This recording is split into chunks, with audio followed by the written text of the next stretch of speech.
Sygacity gamers, your boy GamaClub in the place to be. YouTube, how y'all feeling? Last video, I did the unboxing of the official Super Street Fighter 4 arcade fight stick. However, I'm back on the controller. Now, nothing's wrong with my fight stick. I still have it and it works perfectly. However, I chose to play with the controller, not the D-pad, but the analog, because it seems as though it's a lot easier, at least for me. And I guess it's because a lot of Geef's moves, they're 360 or 720 motions. So I think I'll be running with the controller for the next few weeks. In the meantime, I'll save the details of the fight stick for the review that I'll be posting in a few days. Now, I played 2-on-2 team battles, and it was real fun. Now, the guy that I'm going against, he was real funny to me because he used charged characters, and he would make it so obvious what he was going to do. You know, like, for instance, okay, like what he's doing right now, he would remain charging for like 5 to 10 seconds. And when you play with a charged character, at least in my opinion, you have to be kind of slick. You have to be a little elusive and definitely discreet. Don't make it obvious that you're charging up for an attack. I see this a lot with Gal players and even Balrog players.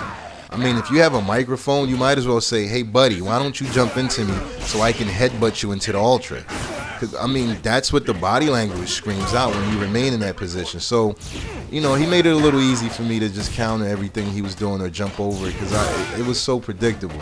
But other than that, you know, I had to do my thing, try to corner him and keep him there because with a projectile character, you know, in most cases when they're facing a grappler, they're going to zone you out. They're going to run to the opposite end of the screen and spam fireballs and then anti-air when you get in and repeat. So I tried my best to keep him in the corner, and I think I did a good job with that. I mean, I missed the Ultra right there, but I caught him with the SPD and ended it in traditional big body Russian fashion. Anyway, good game though, man. The next dude that I'm going against, I think his gamer tag is IRAZzl. Now this dude, he's really good overall. He plays a lot of different characters, and we talked a lot of trash before we faced off with this particular match. And I love this kind of matchup because it's grappler versus grappler, and to me it comes down to a battle of the minds, you know, and reaction. Everything is based on just outmaneuvering your opponent, and there's really no disadvantages when you have a grappler match. It's strictly who's gonna execute better and quicker. I mean, you know, you can't spam projectiles and fight a long range fight, so that's another reason why I love, you know, these kind of matchups. It was a lot of footsies and a lot of just outsmarting your opponent, basically. So, you know, it was a good match. It gave me some good practice. Normally, I would rush down the ABLE player because it seems like I don't have a lot of trouble beating ABLE players. It's only maybe 2 or 3 guys that I know that are absolute monsters with ABLE. One of them is Strider. I'll post up some battles in the future against him. He's one of the top ABLE players online. And then, of course, the well-known Mr. Chris Hill. After playing him, I was extremely apprehensive to change my whole approach fighting ABLE. Now, that Ultra he did on me right there, that has to be the most annoying yet effective Ultra in the game. I mean, unbelievable. First of all, you can cancel out the Ultra.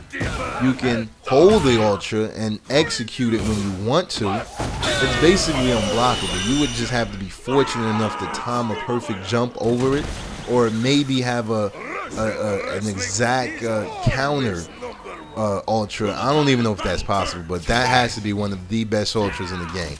So I hate that Ultra, and in almost every case, I'm always caught by it. And especially if you do a lariat, it's over, because you can also execute it like really fast. So anyway, I took the first round, caught him with my Ultra, so it made up for what he did to me anyway. And then I'm still trying to corner him because I noticed, at least with him, he's staying away from me. I guess he's trying to, you know, he's trying to catch me with some of his long range attacks. He didn't do a lot of things I expected him to do, so I guess it's safe to say his ABLE was definitely in training.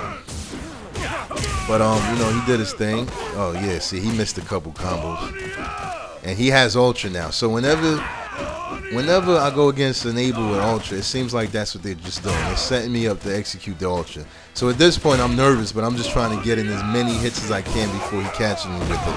Because that's all he's doing. He's trying to set me up for the Ultra. and I was dumb enough to go ahead and lariat. Boom, got caught again. I deserved that right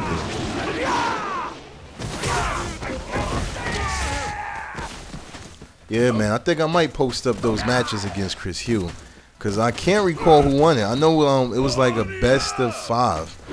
And, you know, he set the rounds to 3 rounds or something like that. And we played quite a few rounds, so I definitely took some rounds. But, yeah, good.